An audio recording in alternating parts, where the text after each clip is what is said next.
bonsoir et bienvenue sur Tout Oui, le podcast qui vous écoute. Je m'appelle Johanna et je vous rencontre pour vous offrir un espace de parole complètement libre où chaque épisode dure aussi longtemps que vous avez de choses à me raconter autour d'un thème. Pour cet épisode, je suis avec Armelle qui partage sa conception de l'écoute. Elle parle de musique, de sons de la nature et d'écoute des autres et de soi-même.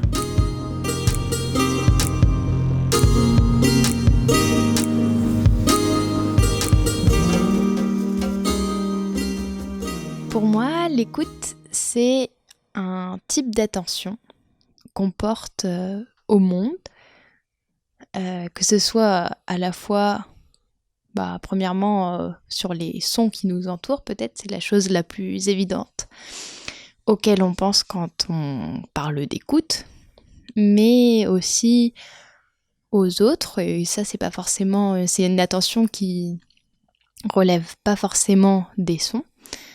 Et les autres, c'est tout ce qui n'est pas à nous. Et aussi une attention qu'on porte à soi-même.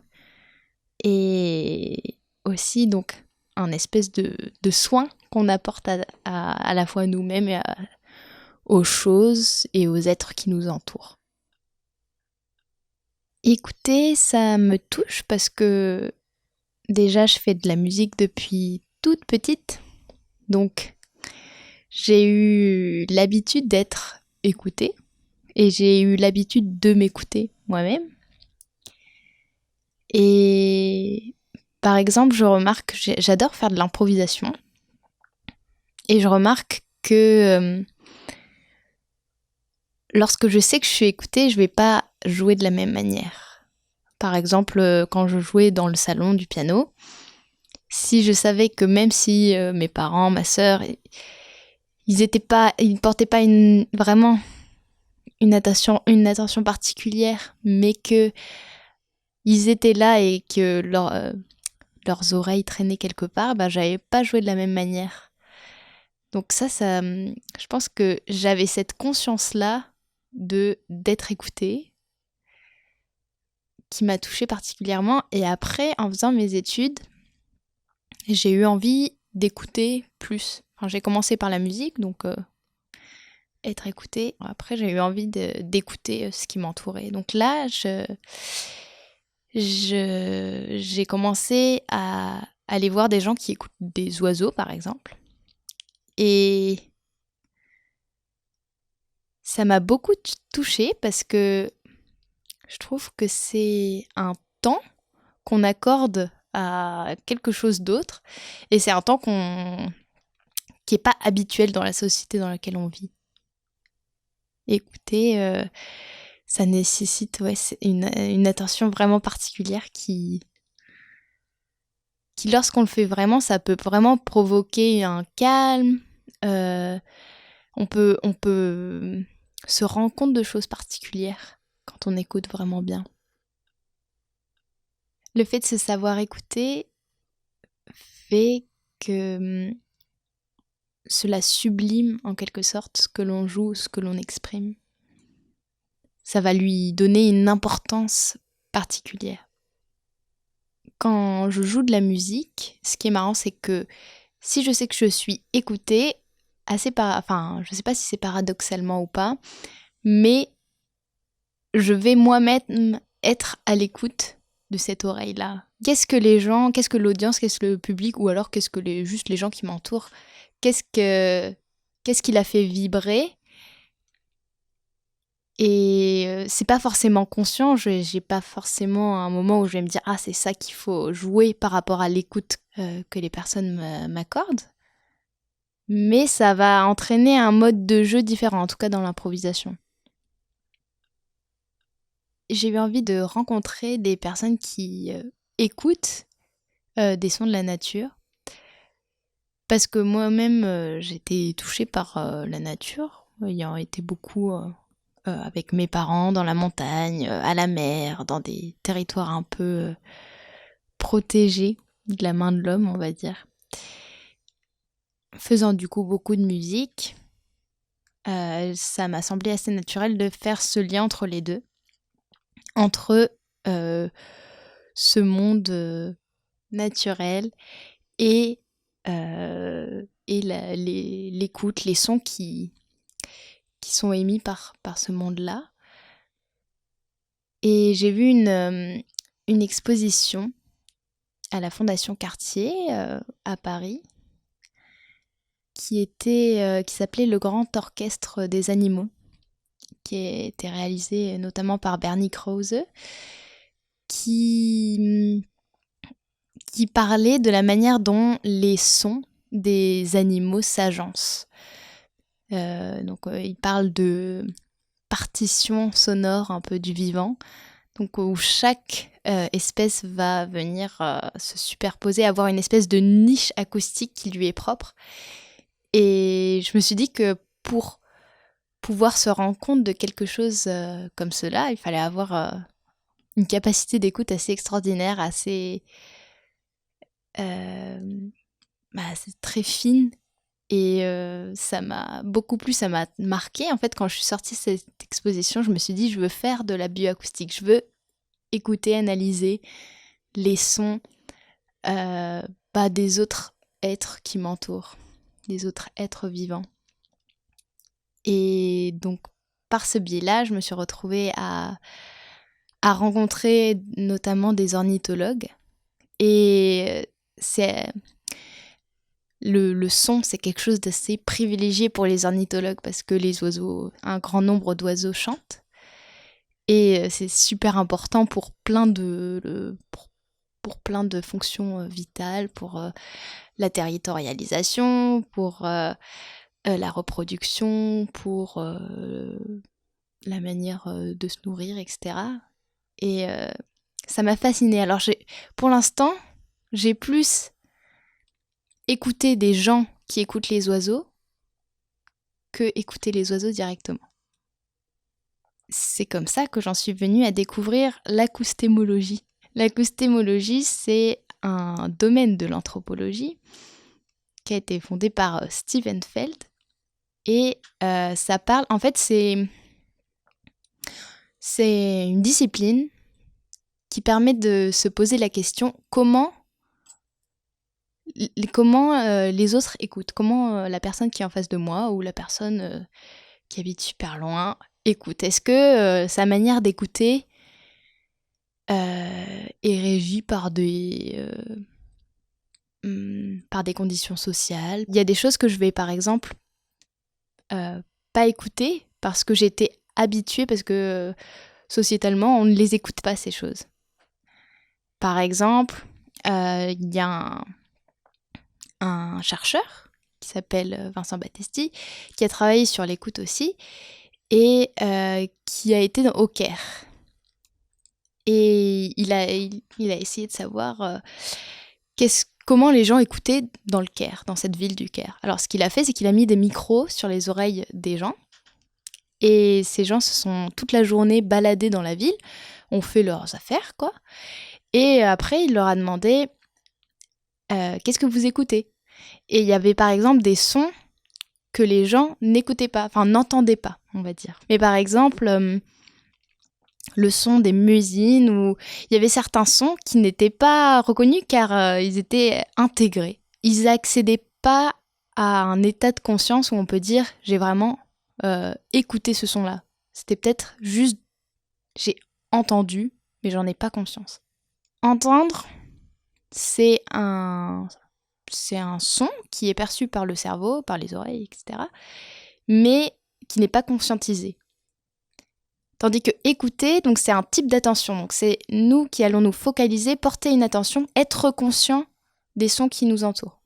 Par exemple, pour moi, je pense qu'il y a certains sons d'avion que je n'écoute pas, que j'entends juste sans me rendre compte qu'il y a des sons d'avion qui sont des fois en fait très forts. C'est juste parce que j'en suis habituée. Ou alors si on habite à côté d'une voie ferrée, ou si on habite à côté d'un aéroport, je pense qu'il y a un moment où on fait abstraction de ces sons-là. Ce que je préfère écouter, c'est des sons qui me font penser à de la musique. Alors du coup, ça rentre vraiment dans la question de qu'est-ce que la musique? Mais sans aller trop loin dans cette réflexion-là, moi j'ai une oreille, moi je fais de la percussion et j'ai une oreille qui va rechercher des rythmes, des mélodies, des timbres. Et donc en fait, je peux retrouver ça dans des chants d'oiseaux par exemple, mais aussi des fois, rien que le son assez caractéristique d'un micro-ondes des fois, ou avec des petits tic-tac, des gouttes d'eau qui vont avoir un rythme particulier ou qui vont faire une petite mélodie. Ça me plaît beaucoup d'écouter ça. Il y a donc plusieurs anthropologues qui se sont posé la question, qu'est-ce que c'est écouter? Est-ce qu'on pourrait pas écouter de manière différente? Et notamment, il y a deux chercheurs qui s'appellent Victor Stoichita et Bernard Brabeck de Maury qui ont écrit un article qui distingue 3 manières d'écouter. Et il y en a 2 notamment qui m'ont intéressée parce que je crois que la 3e, j'ai pas vraiment compris, du coup je saurais pas l'expliquer. Mais la première, il l'appelle l'écoute indexicale. C'est une écoute où on va associer la source du son au son qu'on entend. C'est-à-dire que par exemple, si je vais écouter le chant d'un oiseau et je vais dire c'est un oiseau. Et au contraire, il distingue un autre type d'écoute qui est l'écoute enchantée, qui serait on n'associe pas la source du son au son qui est produit, mais par contre on écoute en essayant de caractériser la structure, la matière même un peu du son. Dans l'écoute enchantée, c'est prendre le son en tant que tel pour ce qu'il est et non pas pour qui l'a produit en fait. Donc, par exemple, si j'écoute le chant d'oiseau, je vais pas y associer directement l'image d'un oiseau, me dire c'est un oiseau que j'écoute, mais par contre, justement cette histoire de j'entends quelque chose d'assez régulier, j'entends quelque chose qui est assez aigu, ou alors ça semble être vraiment très fort par rapport au son que j'entends à côté. Ça, c'est ce qu'ils appellent une écoute enchantée. Et je trouve que oui, c'est assez intéressant de se poser la question de comment est-ce qu'on écoute. Je pense que l'écoute, quand on considère l'écoute comme juste écouter le son, ça peut favoriser aussi le fait d'écouter les autres ou soi-même et qui relève pas forcément du son. Quand on s'écoute soi, c'est pas forcément des sons, mais moi je sais que si je dis que je vais essayer de prendre un temps pour essayer de m'écouter, déjà je vais favoriser un endroit où c'est assez silencieux. C'est très corporel la manière dont je m'écoute. Ça va être je sens quelque chose qui se passe à un endroit particulier de mon corps qui appuie ou qui... C'est assez tactile, mais je dirais que c'est de l'écoute quand même, parce que justement c'est un type d'attention, c'est tout d'un coup s'arrêter, prendre un temps qu'on ne prend pas d'habitude dans le cours de la vie de tous les jours. Et c'est valable à la fois pour le son, mais à la fois pour nous-mêmes et même pour les autres en fait. Si on s'arrête tout d'un coup et qu'on dit est-ce que tu veux me dire comment ça va? Ou alors, donc, soit c'est parler, mais ça peut être aussi rien que... Enfin, oui, je pense que dans des étreintes, dans même des moments de silence, dans tout ce qui est non-verbal, on peut accorder une espèce d'intensité à l'attention qu'on porte à l'autre et aux choses. Et ça peut se développer par l'écoute du son, en fait. Je pense que, par exemple, écouter les oiseaux, ça peut aussi permettre de s'écouter mieux soi-même et de mieux écouter les gens et les êtres qui nous entourent. Et aussi, en fait, écouter, c'est pas que écouter des choses vivantes, parce que même les choses non vivantes produisent des sons et ça fait du bien de prendre ce temps-là pour écouter. Cet été, j'ai eu la grande opportunité de pouvoir aller avec un groupe de scientifiques, d'architectes, de musiciens, d'acousticiens, de bioacousticiens, dans des montagnes à côté de Genève, en Suisse, pour aller écouter les montagnes. Donc en fait, c'était trop chouette. On s'est réunis avec des locaux de cette vallée-là et on leur a demandé où est-ce que vous voudrez nous emmener pour écouter ces lieux. Et donc on s'est retrouvés dans des situations improbables, à 6h du matin, dans un barrage en haute montagne, aller écouter avec une chasseuse cet endroit magique, complètement isolé, à écouter aussi par exemple une usine qui fabriquait de l'énergie, avec des grosses turbines, donc un son mais tonitruant. Ou alors encore écouter le son d'une abbaye qui avait une très sombre histoire de sorcière. Et donc il y avait plusieurs personnes qui entendaient les cris des sorcières qui avaient brûlé à cet endroit. C'était assez étonnant. Et c'était assez marquant. Et ce qui était chouette, c'était de voir un peu notre manière d'écouter par rapport aux manières d'écouter des gens qui habitaient là-bas et qui nous faisaient découvrir ces lieux, parce que eux, ils évoquaient beaucoup plus de souvenirs, ils y mettaient beaucoup plus de peut-être d'émotions, quoique nous aussi on en avait, parce qu'on avait de la surprise et de la peur, etc. Mais il y avait beaucoup plus de souvenirs, ou alors ils étaient beaucoup plus... Ils avaient beaucoup plus de vocabulaire spécifique associé à leur manière d'écouter les lieux qu'ils nous proposaient d'écouter. Et c'était vraiment un très beau moment. Et sinon, une autre expérience auditive vraiment perchée, mais très chouette que j'ai fait, c'était un jour en Allemagne. J'étais justement allée voir Steven Feld, dont j'ai déjà parlé, l'anthropologue qui parle d'acoustémologie. Et j'avais quelques jours de libre.